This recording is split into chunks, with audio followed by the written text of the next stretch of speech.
Right. Good evening, everybody. It's Friday night. What else could you be doing that's better than being here with the great group of people that I am about to reveal to you? But before I do that, there's a few things we need to go through. Yes, now brace yourself. If you're watching this on Facebook, share and like it. If you're watching it on YouTube, share, subscribe. Make sure the notification bell is pressed, please, because our best pals at YouTube sometimes unsubscribe people. So just keep an eye out for that, please. You can find all my other social media links down below. You can follow me on all those different platforms. If you like what you're saying during the show, then give it a thumbs up. That's it, a thumbs up. Now, I'm watching you lot. You better give thumbs up. As many thumbs up. Because you see, the thumbs up, it helps the algorithms, I'm told. So the algorithm is going to get you. Never mind the rhythm is going to get you. The algorithm is going to get you. And then, of course, last but not least, if you want to support us in any way at all, go to altnewsmedia.net/donate and drop £1 in the hat. You can do that. Come on, what else are you going to do? And finally, super chats are enabled on this stream. So if you want to get your comments paid attention to in particular, as it says at the bottom of the screen, get your message noticed with a super chat. But before I introduce my first guest, I just want to give a shout out to one of our great friends in the stream, Ozzy in Belfast. He says, give my dad a shout out. So Ozzy's dad, how you doing? Hope this finds you well. Okay, so I think, folks, we are almost ready to go. So yeah, let's start off then. Right. So first of all, can I bring to the stream all the way across the pond? He's flying supersonic from US of A, and that is, let me introduce my good friend, my longtime friend, Patrick Van Roy. Patty, you're welcome to the stream. Bring him up. Hi, Good Patty. evening, everybody. Welcome from Pennsylvania, out here in the United States of Burden. So, yeah, good to see you, Patty. Good to see you. Good seeing everybody. Hope everybody's doing well and enjoying our wonderful Friday COVID night committee meeting, or whatever we want to call it tonight. We're going to have Patty, we're going to have a rock and roll hour. That's what we're going to have. There's no rules. Well, there's a couple of topics that I want to talk about. One in particular, I could not possibly resist, that I'm really interested in your views on. And but as I say, we have Patty joining us. Then we have, of course, a man of the people. He's my producer. He's made a huge contribution to everything. Jed, you're welcome to the stream as well. Good evening, everybody. Good evening, Paddy. Good evening, David, and welcome to the stream. Yeah, so you've got three of us. We should be joined by a fourth, hopefully. The missing member? A mystery guest. A mystery guest. Yeah, mystery guest. We're not saying who he is. He's not. I'll tell you where he's not coming from. 1600 Pennsylvania Avenue, Paddy. He's not going to be. Nobody's home there. Nobody's home there. Ain't that the truth? Well, actually, Patty, that actually tees it up really nicely. Actually, I wanted to play. Hi, by the way, hi Chris, John, Graham, all you guys joining.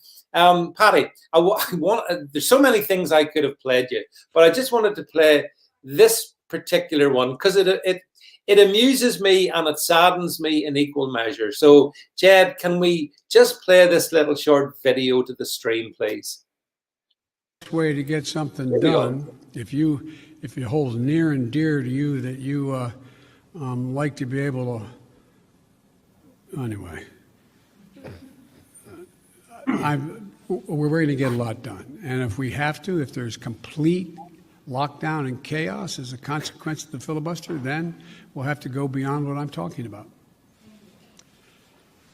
Okay. Yeah. Sorry. Oh, sing me, Miss Kim. Patty, the most. Yeah, that's enough. The most powerful man in the world What an embarrassment. Thoughts? It's absolutely frightening. The man is not capable. He's really not. I mean, he has his moments, and I mean, the man's been doing politics for as long as I've been alive. But the thing is like he's a placeholder, and it really is starting to be. I mean, it's one thing making a joke about it. All right, he's a little bit doddering this and that and there, but this is not little doddering anymore. And the fact that for the first time in history, it's no longer every administration. It was the Obama administration. It was the Bush administration. It was the Trump administration. This is the very first time in American history. It's the Biden-Harris administration officially. What does that mean? We didn't elect no co-president. I want to know what that title change actually means. This group is great for slipping stuff in and then say, oh, well, this is the way it is. Well, what are you basing this on? Because, they're doing a lot of sleight of hand. They're being sued by 14 attorney generals over the gas, the pipeline stuff. They're being sued by another 14 or 15 over the COVID restrictions. And then everybody wants to sue, everybody's trying to get the teachers to go back to work. And there's you got to watch with these people. And it's like, when does Biden have his whatever, and Miss Harris take over? I mean, why is she making phone calls to different heads of state? I'm sorry, there are a lot of things going on with this group that is not being discussed and not being pursued. We have we have no press, and I'm going to get into a whole rant about that in a little bit, but just right now, just leaving go at that. The man's elevator does not go all the way up. It stops. He forgets where he's at. And this man is in charge of, like you said, even the Democrats want to take the nuclear codes away from him. That was one of the first things that, a group in the House of Representatives tried to do, was take the nuclear codes away from him. They wanted a co-button pusher.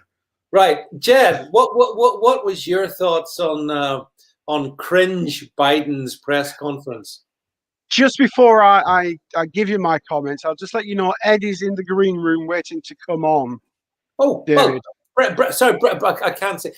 Can we bring Ed into the stream? Yeah, I'll bring Ed in now. Okay. Good evening, Ed. Yeah, there he is. Hello, David, Paddy, Hi, Jed. Ed. Big Ed. How are you? How are you? Seeing Paddy was coming on, I thought I'd just, for my favourite state, just to wind. Don't mess with Texas. God bless. I was going to wear it, or actually, I maybe that one. But yeah, maybe not. Yeah. Yeah. Well, did you see the little video clip there, Ed? We were playing of. I did, of Mr. Biden. Yeah. Yeah. So I was just going to say to Jed, I'll just ask you. I'll just finish what I was saying. Jed, what was your view on the embarrassment that is the Biden presser from yesterday? It's frightening that he is the leader of the free world with a big fat thumb on hundreds and hundreds of nuclear weapons. It is terrifying. The man should be in an old folks home. Yeah. Okay. Ed, what was your thoughts? Yeah, it's not pleasant to watch, is it? I mean, I watch it and I feel nothing but actually sorry for the guy. I can't see why his loved ones and his family would actually put him in that position. It's just difficult to watch in reality, and not pleasant at all. And then when he said he's going to run again in 2024, I mean that would take him to 86, years of age by the time he came to the end of that term. So yeah. But I think the kind of thing, what it did was expose, I suppose, yet again the media and this. He had every journalist's picture. They all were going to ask the questions all scripted out for him with answer cards. And you think of those Trump press conferences where he just strode out in front of everybody, the baying mob, and just took it, on the fly. He knew everyone's name. It really, for me, highlighted the contrast between the abilities of the two individuals. So yeah, but it was a sorry sight. I mean, I'll be honest, it was a pretty whether you liked what he was saying or not. Trump spoke directly to the press and to the people every day. He did not miss a single day that he did not take a question from the press or that he did not talk directly to the people. Now, a lot of people wanted to shut him up, but you knew what he was saying. Nobody knows what's going through Joe's head. Nobody wants to know what's going through Joe's head, because from one minute to the next, it's not necessarily the topic supposed to be on. I don't think Joe knows what's going through his head, to be totally honest with you. Yeah. I mean, I've got to say, I like that, Ed. I like that one. I have to say, I mean, I watched the whole thing, and it was embarrassing, because it's a humiliation for the United States, as far as I can see, a proud nation represented by a man with obvious cognitive decline, confusion. And someone said to me, how long before you mentioned it, Paddy, how long before Harris takes over? I think she's already taken over. I think this is the Harris administration. Well, we're being run by committee right now. We're being run by committee. There's no way that he's calling the shots. Not all. Now don't get me wrong. I'm sure he's calling something. The man's the president. The man is due. He earned his keep. He ran for it at least 20 times. He finally got the brass ring. He's the president. He's making some of these calls on his own, but then they're telling him how to do it. So some of these calls are. But the thing is we're being governed by committee right now. And like I said, they gave him that stack of 162 special orders. Said, okay, here's this undoes everything that they did, that we got accomplished in the last that they accomplished in the last 4 years. We're getting things right back to where they are within the first 60 days. What do we got? We're bombing in the Middle East. Gasoline prices are up $2 a gallon. What do you call it? 4 million people were put out of job out of work day one. Teachers are still refusing to go to work, and now we got crazy. We got crazy people running around shooting people, and they're trying to start a race war before they even know who the shooter is. They're letting the lunatics long ago took over the asylum, and and what the worst part is, all right, come on, man, come on. All right, now here you go. On, your job is the press. Your job, you're standing in front of the most powerful man in the world. And you say to him, why are you not giving us transparency? And his answer is, well, when we get it all together, then we'll give you transparency. And you go, okay. Yeah, well, see, that's it, Ed. For me, I couldn't work out which was the most embarrassing, Biden or the press pack. The press. Well, you're clear on that. Ed, what do you think? Yeah, I think the press was disgraceful. He's not had a press conference for 2 months, and it was all softball stuff, wasn't it? And I think if I'm right, Paddy, aren't I? They excluded Fox and somebody else because he just obviously wasn't able to take any more tricky questions. But there was no mention of the pandemic. It was very soft on the border when he gave pretty poor and weak answers. But we've said this for so long now. The media is the poison, and the media is the root of nearly all the problems we have at the moment. All the division, all the unrest. It's all. I lay 99% of it at the door of the media.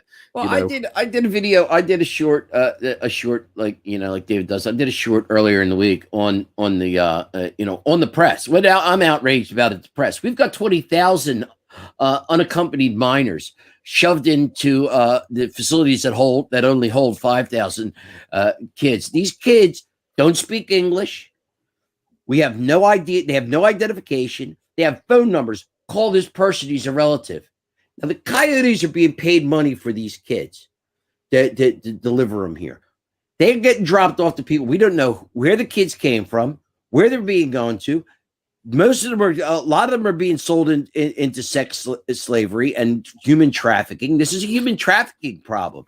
And there's a lot of money being made, and nobody's reporting on it. Why isn't, and nobody's reporting on the conditions? I don't care if you're a Biden supporter. I don't care if you're a Trump supporter. You've got over 20,000 12 to 15-year-old children that don't speak English, have no family members, nobody knows who they are, where they are, or what conditions they're living in, and they're not letting us see what's going on. Excuse me, I want to know who's getting paid off, because there's a lot of money being pushed around, and these kids are suffering. And I want to know. Fine, you're going to open up the borders. You want to flood us with illegals? That's fine. You want to open the borders? We have no borders. That's fine. But you've got children that are sitting in conditions that if it was anywhere else in the world, we would have the UN and every troop that we had pounding at the door, calling the Uyghurs are nothing. The Uyghurs are being treated better than these children are being treated. And where's our press? Where's Fox? Where's MSNBC? Where's CNN? Why aren't they parking their butts outside these camps and screaming and hollering? I want to know. They're not doing their job. We have no fourth estate. We need people like us, because the people who are supposed to be watching out for us don't give a rat's ass. All they care about is who their political favor they can get from. Enough of the politics. Fine. You want to play your politics? Play your politics. But you're dealing with, this is children. These are little kids. This is inhumane. This is America.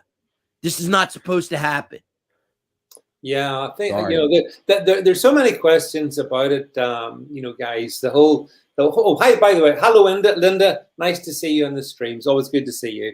There's so many things we could talk about. I mean, ultimately, though, for me, I kind of feel that I don't think. Let's do a quick round table on this one. Does anybody think on this panel that Joe Biden will be president by the midterms in 2022? Jed, start with you. Absolutely not. No way on this God's earth. I'll be surprised if he makes it to the end of the year. Paddy? He has to make it to the first the midterm elections. They have no choice. They can't substitute Kamala Harris in before the next election, because as it is now, they're afraid that they're going to lose 30 to 40 seats, in every direction. Anyway, if they put Kamala Harris in before the election, there'll be such a rush, an outvote, they won't be able to steal enough votes to do it. Ed? Yeah, I agree with Paddy. I think if he dropped dead tomorrow, they wouldn't tell us till after those midterms, because Kamala she polled at 1% in the primary. She's deeply unpopular, even with Democrats. I mean, she was destroyed, if you remember, in those primaries by Tulsi Gabbard, amongst others. So it would be an absolute disaster for them, because Kamala is just so unpopular. So I think he will be there for another, as Paddy says, till the midterms, 2022. Then who knows? Who knows? He may just find his appearances get less and less and less.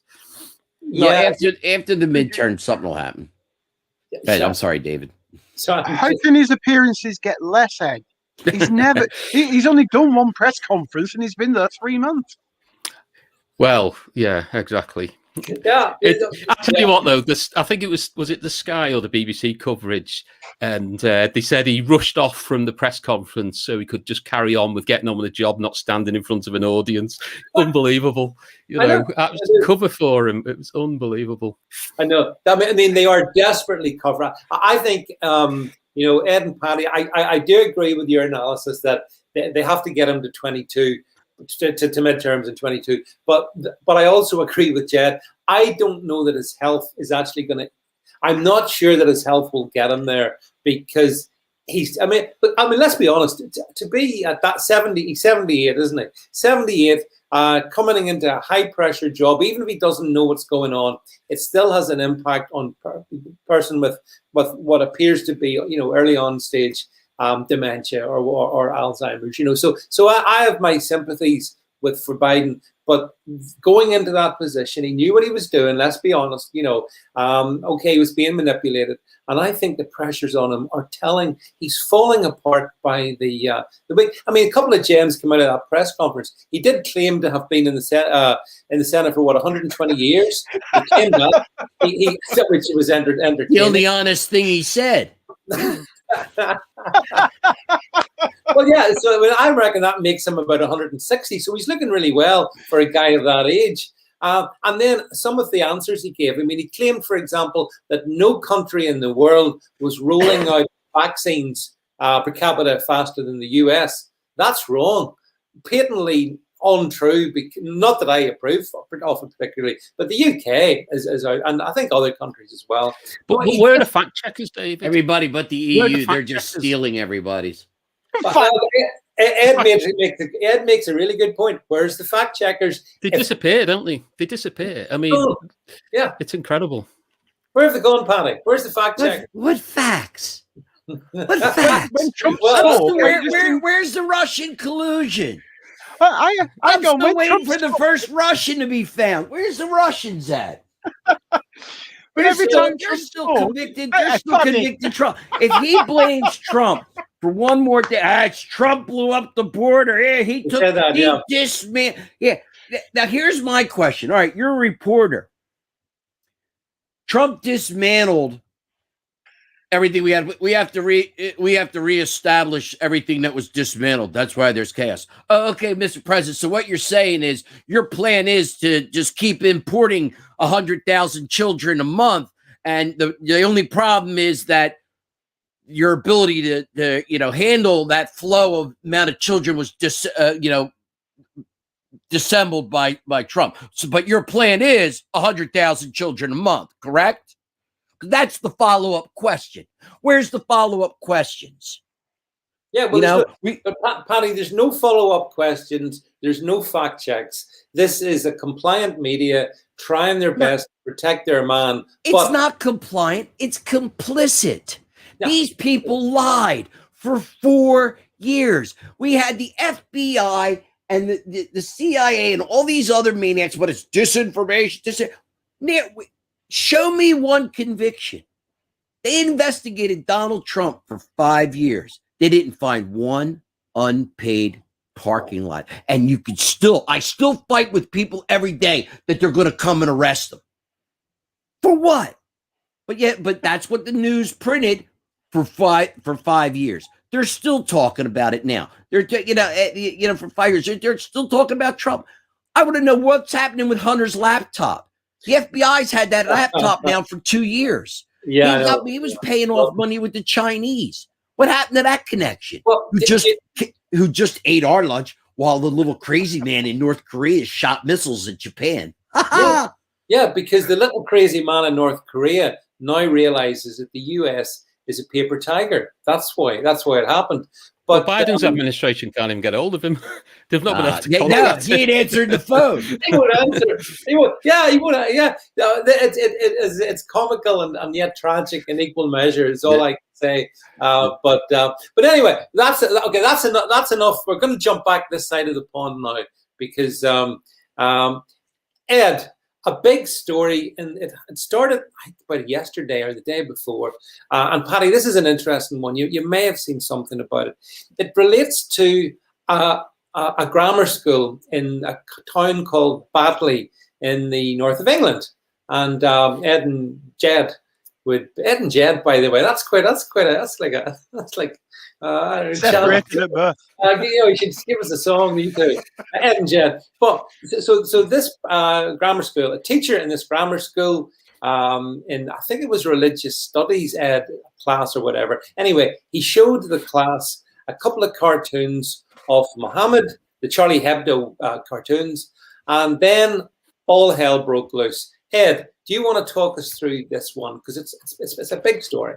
Yeah, I think the actual incident happened on Monday, but it didn't kick up until yesterday. Yeah, I think I'm correct on that. So, I mean, there's a number of kind of aspects to this whole story, isn't there? There's the thing of,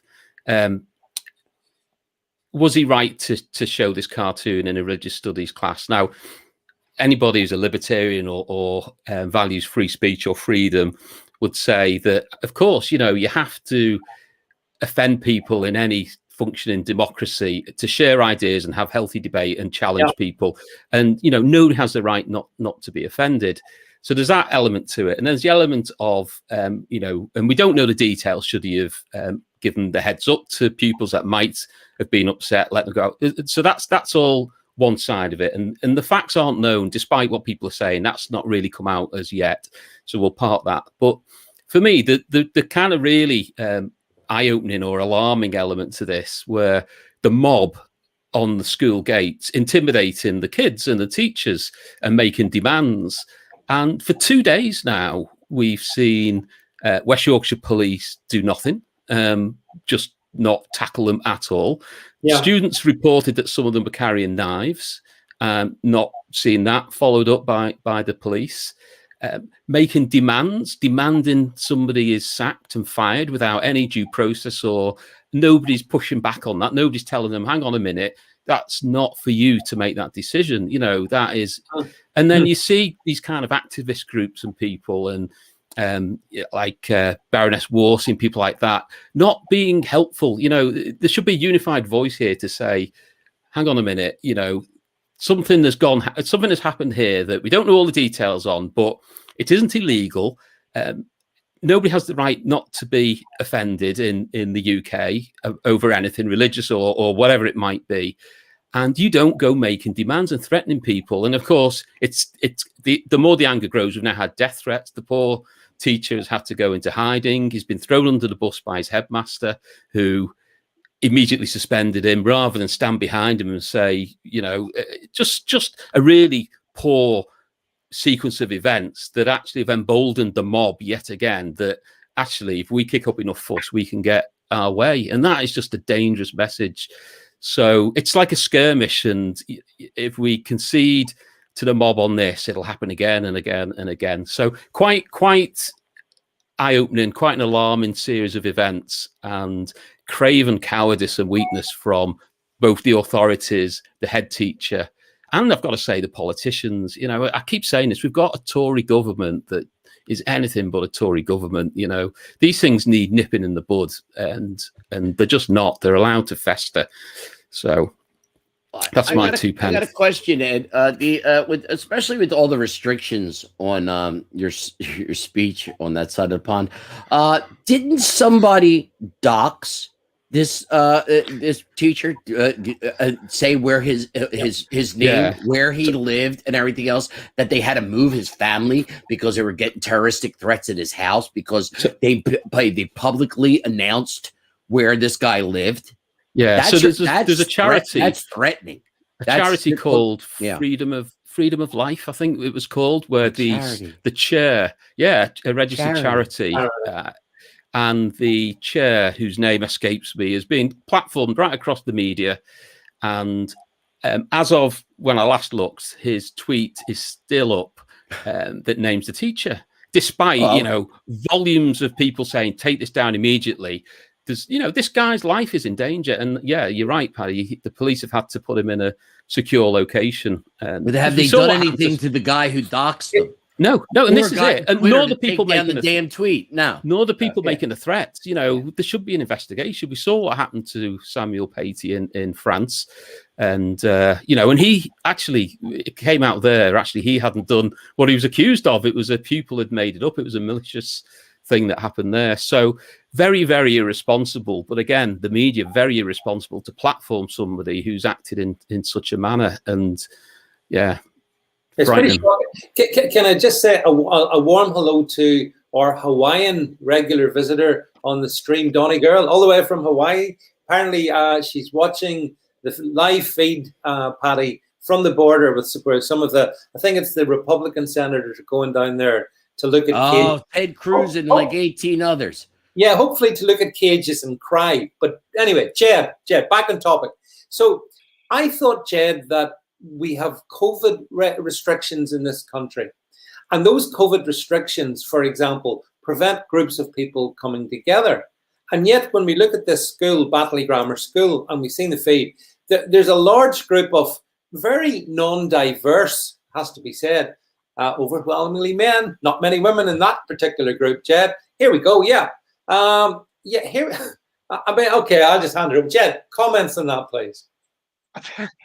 The thing is, David, I've been watching this, and I know you've done a couple of small videos on it. Guys, go and watch them; they're brilliant. And I watched a very interesting interview this morning with Gilly Hartley Brewer on Talk Radio, and she interviewed one Muslim gentleman who I would say was certainly right-leaning. He was from some institute, and he thought it was absolutely outrageous of what was going on, the fact that the teacher couldn't show these had shown he wasn't offended by the cartoons, and he understood why they were shown. But then, so he had about 5 minutes on this interview, and then straight after that, she had this other Muslim gentleman on, who instantly started, rather than debate the subject, he was debating the other guest, and he was calling him out for this, that, and the other. And Julia, in the end, the interview with this second guy lasted 15 minutes. And she just kept saying, answer my question, stop slagging off my other guest, answer the question. Jen, and he wouldn't answer the question. It is outrageous, David. Yeah, can I ask, was it that in the comment from Graham here below, it says, was that the guy called Muhammad Shafiq of the Ramadan Ding Dong Yes, Foundation? it was. Yes, yeah. Absolutely. Let me tell you a little bit of Muhammad, because Muhammad has encountered me a couple of times on media, and he is extremely shady character. Let's call it no more than that, shall we? And you know, people like that do nothing but spread division. And I see a couple of comments here in the stream, because we've had a lot of these incidents sort of happening. Funny enough, since Biden came in, we've had, for example, Patty, the shooting in Boulder in Colorado. We now have this event in Batley, where all of a sudden we've got enraged Muslims protesting. It is. Oh, thanks, by the way, Billy Piper.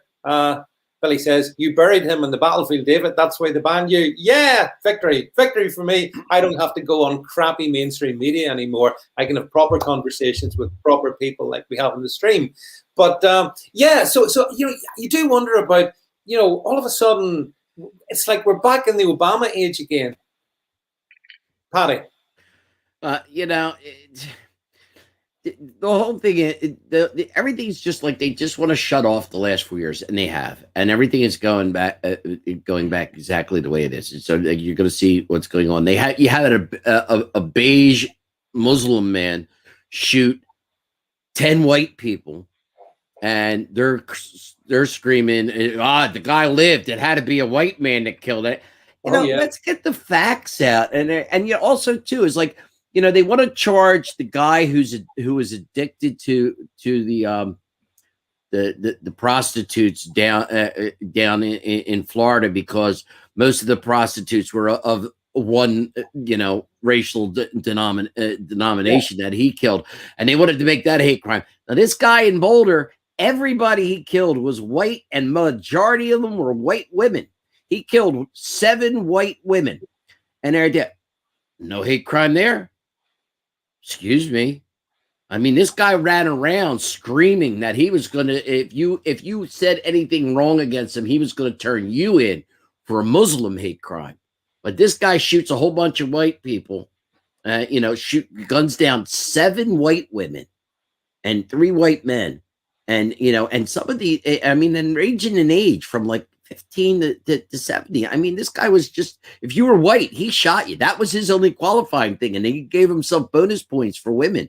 But there's not been a single mention of a hate crime or an act of terror or an act of anything. The law is not equal anymore. And that's what's you're leading. People are getting very worried about the United States. And the more you got to watch is it's the prosecutions. Like, they're hunting down everybody that was, at the January 6th rally. I was there. I was nowhere near any riots or anything else, but I was there, you know, and they're using phone geolocation for that, which is a FISA warrant. I want to see that warrant. Who signed it? What are the grounds? Because they're pulling people left and right who were nowhere. It did not go into the Capitol and stuff. But yet all summer long, we had over $3 billion worth of damage. We had 30 cops wound up, 30 people wound up dead, you know, and that's okay. But Patty, you mentioned there, you know, the guy, the shooter, the Syrian refugee who showed his gratitude to the U.S. By killing 10 people. But Ed, I think on Twitter, this event showed Twitter or certainly showed the feral left on Twitter for what they were. And I think you were very good at identifying some of the blue check marks and others who were instantly, like, to Paddy's point, instantly saying, yeah, this is a white supremacist, definitely a white supremacist. And then, whoops, were they caught out. Ed? Yeah, well, this is it. I think even Kamala Harris's niece. Jumped straight to it's a white person. And the thing is, and this again, we talked about fact checkers before, none of this stuff's actually based in reality. So just as an example, I don't know if you saw the picture of all the mass shooters over the last year that were put out. And a mass shooting's 4 or more people. That's the categorization for a mass shooting. It used to be 3, but it's now 4. And actually there's a movement from the left to increase it to 5, because 4 is a lot of gang shootings are caught up in that. 4 or 5 at a shot on front. Yeah. So 5 minutes in Chicago. So if you look at the pictures of the mass shooters, I would, at an estimate, say 80 to 90% of them were either Hispanic or black, not white at all. So the whole thing is based not factually whatsoever. You kind of hear about some of them, but there's been a load of mass shootings this year and you don't hear about them. So yes, all this jump to it's white people. Again, we can't get away from it. It goes back to the media. And it's the same with the Asian, the one Paddy talked about in Florida. Again, the statistics don't bear that out. The most hate crime against the Asian community comes from the black community, not the white community. So all this, the white people are the only bad guys here, isn't based in anything like reality or fact. And nobody's calling it out. The media is spreading the lie. The fact checkers ignore it. The politicians go along with it. If you call them out, they try to destroy you. If you want to speak the truth is verboten. We live in, what do you call it? We live in what, we used to laugh at the Soviet Union with Pravda, but Washington Post and New York Times are Pravda. Pravda did better news stories than they're doing. You have to start from a foundation of fact and truth, and we've lost that, so it's very then hard to go forward from there and deal with issues when it's a foundation built on sand, isn't it? It's not based on reality or truth. And that's all we want. I think the 4 of us on here, it's not an agenda here. All we like to do is deal with reality, facts and truth, we're not in that world. Well, that's right, Jed, because ultimately, if I don't care about people's feelings or what they think about things. I care about facts. Facts are basically all that matters. And yet, Ed's right. We are most definitely in a fact-free world, which is very disturbing, I think, for a lot of people. It is disturbing, of course it is. And we've had this creep, haven't we? And I would, you could go back perhaps 30 years or even 20 years. I mean, we've had this creep, and I think Ed mentioned it earlier, the media in us. Because our journalists, whether they're in print or on the TV, they are the ones that are supposed to sift through everything that's being said and present us with facts. But as we've discussed many times on your stream, David, that we no longer have journalists. We have activists that are pretending to be journalists, and you had on Lana Marcia on your premiere on Wednesday. Yeah. And she mentioned, that the BBC has a couple of good journalists. And I don't wish to diss her because it's her perception and that is fine. And perhaps she is right. There are still 1 or 2 good journalists out there. But if you take 1 or 2 out of hundreds that we have, whether it's in print media or on TV or on the radio, they're failing everybody because they don't present facts at all. They show us and they push their agenda.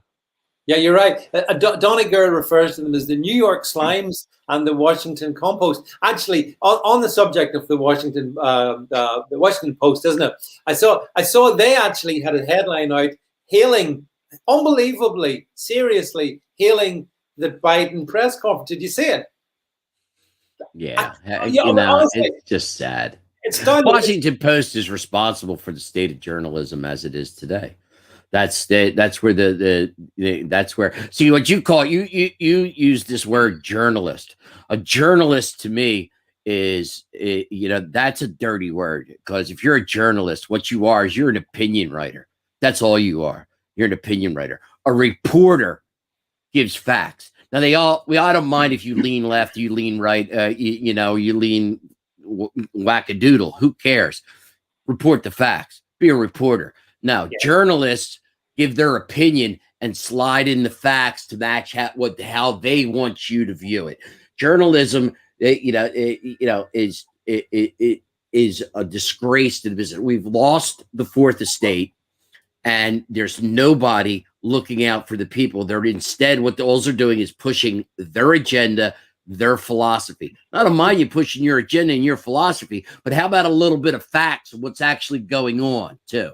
Well, this is exactly the reason why some years ago now, because time moves so quickly, Ed and myself, and indeed you, Paddy, as well, came together to create Alt News Media, only out of a sense of complete and utter frustration at what you've just described, Paddy. These, I call them partisan hacks, who have completely dishonored their so-called profession. I have nothing but contempt for the media. But that's right, Ed. That's how Alt News Media came into being, by the way, folks. Out of our alarm at that. Yeah, and I think, look at, their dishonesty has huge ramifications. If you look at the impeachment a few months back, or, attempted impeachment, the Washington Post printed the story from an unnamed source, which immediately says it's made up, but an unnamed source, that Trump phoned Georgia and said, find me some votes, and basically put it across as though he made this phone call and said, illegally find some. And then I think it was a couple of weeks ago, they had to print an admission that there was no foundation for that story whatsoever. But of course, the damage is done. The tiny little apology or whatever, nobody sees. It's never reported. The BBC don't suddenly decide to, we better cover that with the same gusto as we covered the original lie. So they know what they're doing. It's a game that they play, and they're happy to put out dishonesty, which isn't verified, isn't backed up, knowing they can put a little apology in a couple of months' time. But the damage has been done. The ship has sailed at that point. So there's no accountability. And I'm all for a free press. I don't know what the answer is here, but there must be some consequence for that level of dishonesty. There's only one answer, and that's like things like platforms like Alt News Media and other platforms, and these things like this. The problem is being able to get our word out when you have people that actually can throw your whole corporation, off the internet. It's outrageous. But the only way there is no longer what these news organizations have no interest in reporting the factual events that are taking place. All they're interested in doing is reporting how do we spin this to meet where we want to take them, not let them get wherever they want to get on their own. They are also full of woke, the most wokest imaginable. I put out a little video there a couple of hours ago on the British media, and I'll tell you what the reason I did it. That you'll all be familiar with the Meghan and Harry, the Oprah love-in, when millionaires met a billionaire. That was such a touching moment. But one of the things that came out of that was the accusation that British press were bigoted. Now, I think the British press is pretty hateful. I think they are certainly deceitful. I think there's lots of things about them, but they're not bigoted. Broadly speaking, they're not bigoted. But what happened was the chairman of the Society of Editors. So this is like a board of representing all the press here in the UK, Paddy. They all the top guy put out a press release refuting the accusation from Prince Harry and Meghan Markle that the British press were bigoted. He then had to fall on his sword within a couple of hours and resign. He had to resign. And then the next day, hundreds of British journalists came out and said, "Oh yeah, the newsrooms are full of my racism, my bigotry, you know, and this, oh, well, it completely enrages me. That's why I put a little video out on it. And then today, he resigned. They all came out and said, yeah, there's bigotry, racists under the table, around the corner, everywhere. And then today, another board member of the same Society of Editors, she's resigned because the apology wasn't enough. And here's the punchline. You never apologize on these people. You never concede an inch, because once you do, they bank that and they move on. Isn't that the truth, Ed? Absolutely, never apologise, never back down. But you're dead right. I mean, there's laws against things like racism. You know, they can't print. You know, it just doesn't happen and couldn't happen. It's all narrative. You know, the thing I think that frustrates me is the hyper sensationalizing of everything. So, take the Piers Morgan thing when he walked off stage. You know, I'm not his biggest fan, but at the end of the day, he expressed an opinion on an opinion show, which, right or wrong, he expressed an opinion. So how have we ended up in a world where you express your personal opinion and you end up, your job becomes untenable and you leave your job? How has that world come about? And it's come about because of the media. They encourage demonization of people that don't follow their mantra. And it's a warning shot. Whenever somebody loses a job for something, the BBC, Sky, they all put it to the top of their news feed as the headline, you know, forced to leave the job, because what they're doing is basically saying, look what happens if you don't toe the line. If you express your opinion and it's not the opinion, be it on climate or whatever it might be, trans issues and all that kind of thing, that, you know, that's the end of your life as you know it if you've got a job. And that's again at the door of the media. They hyper sensationalize everything and made it to the point where giving an opinion is suddenly, you've got to stop and think about it. Is this going to cost me my job? Crazy, absolutely crazy. I think, Jed, it's not even opinion. It's just facts. If you state facts now are problematical in their language, you know. So you can't say certain things that we all know, because if you say them, then you're going to be labeled racist or a bigot or whatever it is. And as Ed says, you're going to be deplatformed. Yes, you are. We've just gone full circle. Ed said earlier, didn't he, that you know, we don't have facts. We just deal in emotions and agendas and that sort of thing. Yeah. Where did we naturally get our facts from? And I'm just going to slightly exclude the USA at the moment, Paddy, and you'll understand why. In the UK, we used to have a BBC that you could trust with news, and it would be factual news every single time, 6 o'clock, 10 o'clock, 1 o'clock, the three main times that they would have the big broadcasts on, and it would be fact-based. It is no longer fact-based because we have activists, not journalists.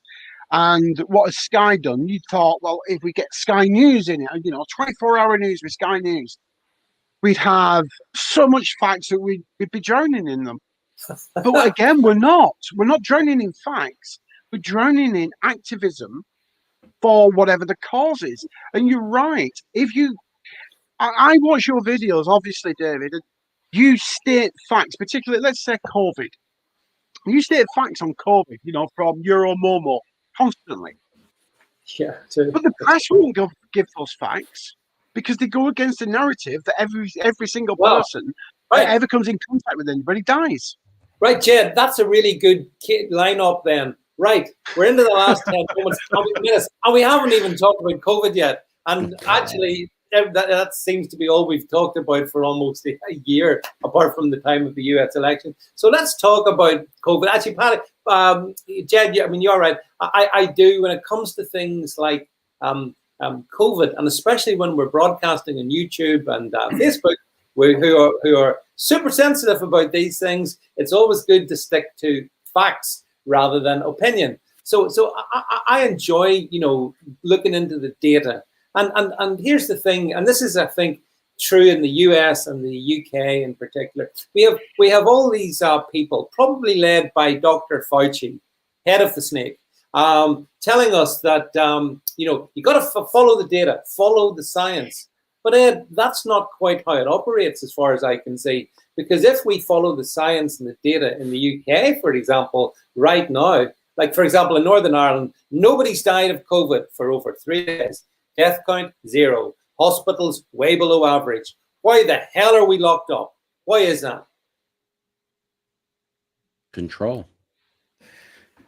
Well, so science is what I understand science to be is out of the window. It's the same with climate and everything else, gender, all of it, where scientists used to want to be challenged and prove wrong. So if you're a scientist, you put forward your thesis or your ideas and you encourage everybody to criticize it and to effectively prove it wrong. And that's how science has always advanced.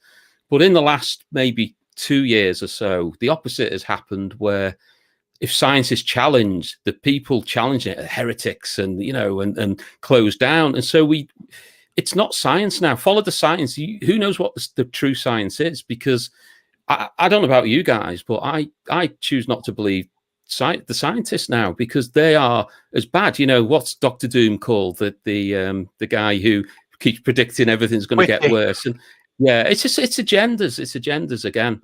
When I had COVID, I was quite ill with it for a good number of weeks. It's horrible. I wouldn't wish it on anybody. I had it last week. I had it last. Both me and my wife, Monica, wound up in the hospital, and she got remdesivir or whatever, and she was out in 2.5 days. I have destroyed immune system, and they just told me stay home, take aspirin, Tylenol. Just don't go near anybody. Today's my last day of quarantine that and everything else. But now, according to Dr. Fauci, even though now that I've had the disease, my immune system, I can no longer spread it. I can no longer catch it. Yet I got to wear I should wear 2 masks. So, So that's the nonsense, isn't it? The science, because if you go back to even the start of last year, the WHO were putting out statements saying there is no evidence that masks are effective. And that hasn't been proven, but there is no challenge to the science. That's what I'm saying. The science isn't being challenged by other scientists, and the scientists that are challenging it are being deplatformed, shut down, mocked, whatever it might be. You know, I had COVID. It was horrible. I was ill for a good number of weeks, but I still advocated we've got to go back to normal. You know, my mum is in her mental health isn't great. She's elderly. I see actually the greater damage that's being done, but you know, I'm a heretic, aren't I? I'm a terrible person, according to these. I just want to bring up a comment here. This Fuse Orange, who's someone I recognize from Tangled Web days, says, he informs us the lockdown continues because those arguing for more opening up insist on littering their arguments with personal insults. Well, sorry, actually, we don't. I've stated to you, we have no deaths. The hospitals are way below capacity. Why are we locked up? That's not personal insults. You need to get your mind around that. What we're saying is, and I mean, it's really interesting in this stream. Ed and Patty both have had suffered COVID, and that's not pleasant. And people like me and Jed, we're not in any way undermining what is a very nasty respiratory illness in any way. But Patty, I thought it was fascinating. You said that you were kind of treated with basically aspirin for it. Let me tell you, whenever people are out clapping for the NHS, which is a stream in itself, by the way, when people were clapping for the NHS for the heroic, awesome work they'd done during the UK peak, Paddy, which was last March, a year ago, March, April of 2020. At that time, the NHS heroic treatment was to give people paracetamol. That was it. Or incubate them, put them on incubators, which kill them. Yeah. Now, if I'm weighing things up, you don't really, I'm not sure what heroism is involved in saying to someone, there's a couple of paracetamol, you did it yourself, Paddy, for yourself. By the way, a Fuse Oranges, it's not a question of insulting Dr. Fauci in the stream. This stream, you may be surprised to know, is not determining global pandemic response. Just a wee bit of an awakening to you. But yeah, so even if you want to go there. Now, I've been totally against this being that, considering this a pandemic, considering this, and saying that these lockdowns are ridiculous. But at the same time, I've said as long as if that's what they're recommending, follow the recommendations. You know what? If they're going to make it, follow the recommendations. everywhere that they followed these recommendations, people have died. People are dying. More people. No city was stricter on its regulations than New York City in the United States. There's not been, and New York City has had more deaths than any other city.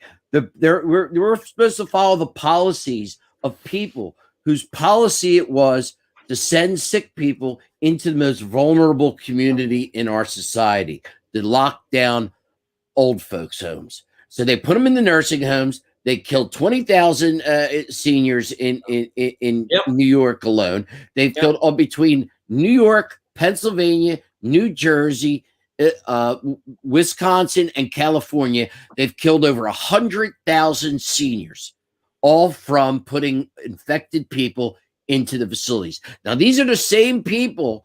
That was their policy, and Fauci signed off on that policy. This is the same man who's saying that we need to wear 2 masks. Now, okay, which policies was right? Was it right for you to approve those policies of sending the diseased people in with the old people? Because they were, according to Cuomo and Whitmer and my guy Wolf and Murphy and Newsom, they were following the CDC, which was Fauci's orders, and did what he said. They killed all those old people. So, but we're supposed to say, oh, okay, their orders are good now. Now we should listen to them. Why? Where's their track record?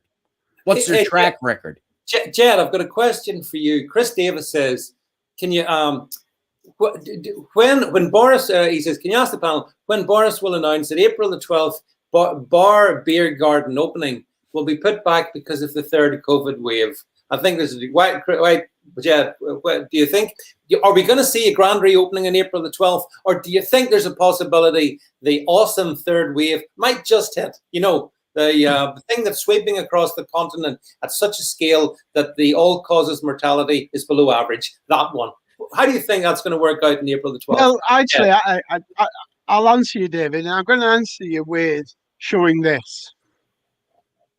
I think if the pubs do open, we will be forced to have passports.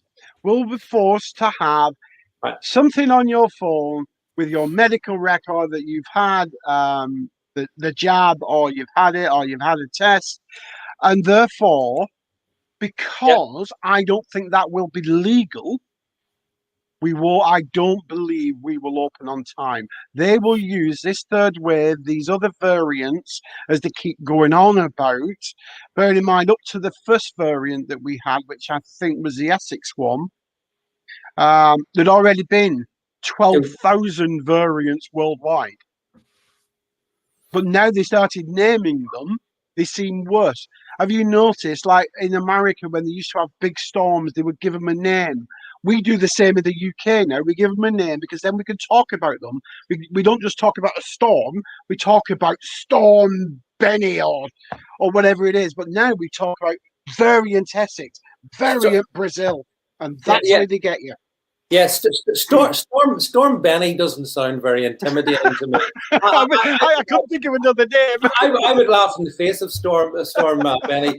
But no, on the substance, Ed, I'll go to Ed and then Patty. So on the substance, though, like I think this whole sort of freedom passport to get to the pub, to get to a restaurant, I think it's a bit of a scam. Number one, I think they're trying to get young people, dare I say, people even younger than us, to get their jab, because resistance, I think, is higher in the younger demographics. So I think that's possibly behind it. And the other thing, Ed, I'd say to you is, I think if you have to get a freedom passport, you ain't got freedom. No, you're dead right. I mean, presumably everyone in Texas is dead because there was an uproar when they decided to drop everything a few weeks ago. But again, we come back to science. It's not, no one mentions Texas because it's dropping like this. So actually what you see is whatever anybody is doing anywhere, the results roughly are the same. And that's kind of kept back from us, which just doesn't make sense from a science. You know, they should be desperate to know these things. They should be acting on that data rather than, and it's like climate, you know, they've got a plan and this is what they want to do. And even if the facts come in and prove something different, they just don't take it into account, and that's a concern. The passport thing, my worry with all of this, and I know it's been said to death, and I'm not a conspiracy type person at all.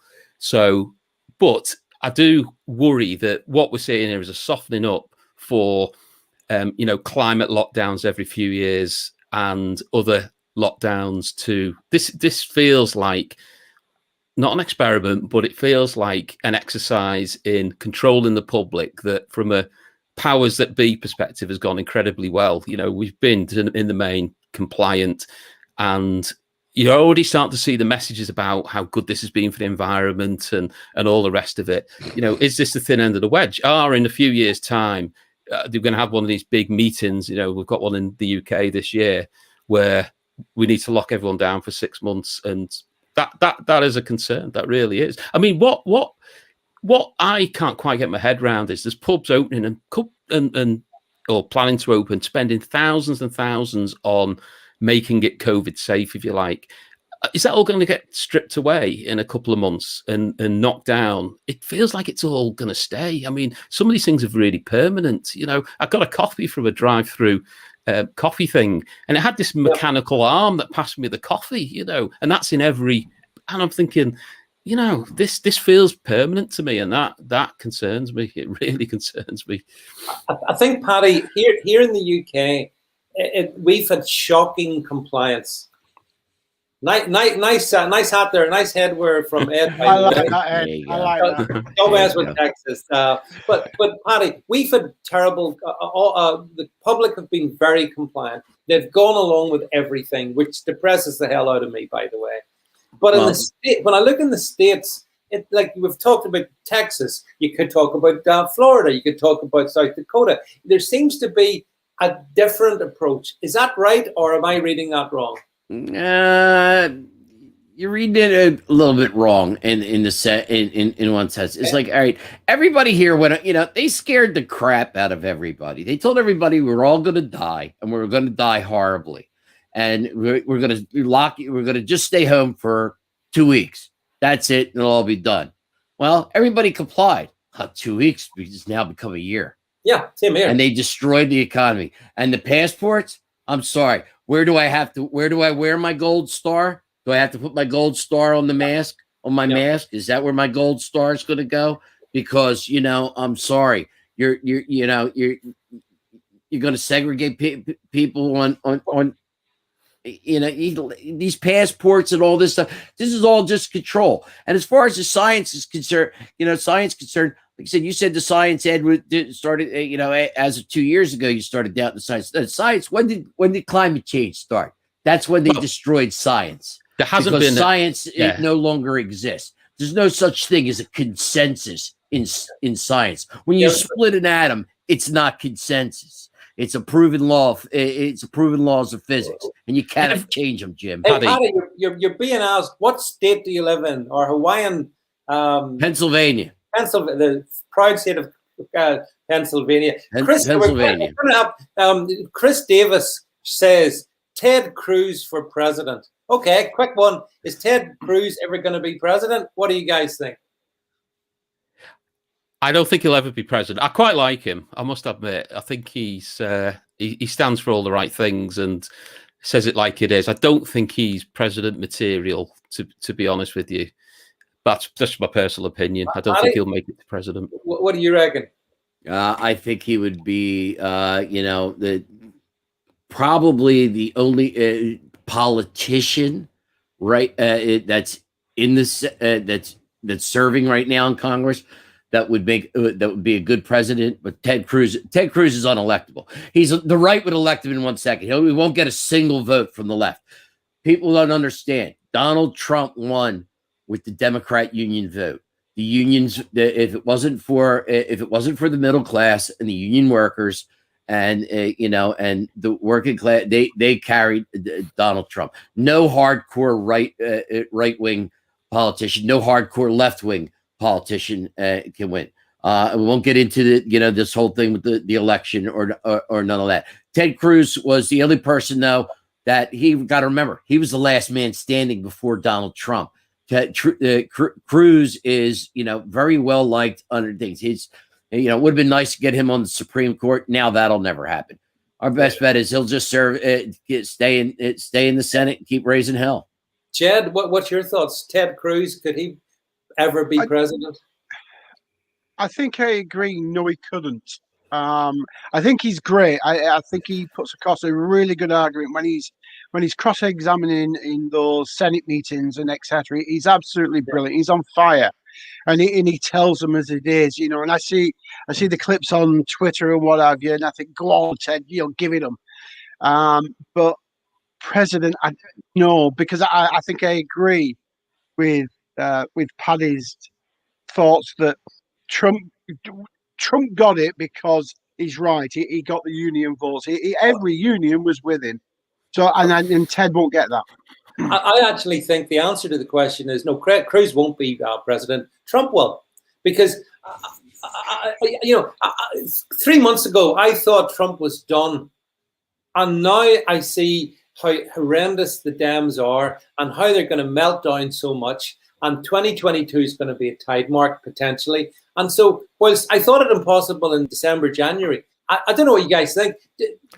I think Trump could possibly make a return in 24. Well, Ed, what do you reckon? Yeah, absolutely. He's the only president who looks younger than when he went in. I mean, he looks remarkably fit, agile, and strong, healthy. You know, he looks like the break's done him good and would be ready to go back. Just want to make one more quick point on the science thing. And why we're in this crazy world. Over the last 50 years, there's been a number of major climate predictions from scientists.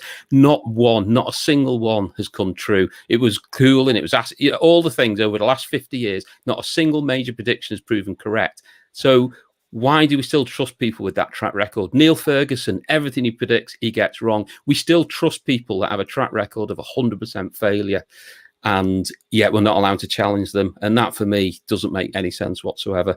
But Trump in 2024, I think, if it's a fair election and all the rest of it, I think would win in a landslide. I think there's I saw a poll, 20% of Democrats already 2 months in regret voting for Biden. So, Paddy, and he won't be able to run. So, Paddy, what do you think? Right now, the only person the only person on the right that can win is Trump, but it's 4 years down the road. The thing is what we got to worry about more than anything else is there's 2 bills, HR1 and SR1. If these 2 bills become law, it won't matter who runs, because that puts the control of it strips the American citizen of their right to vote.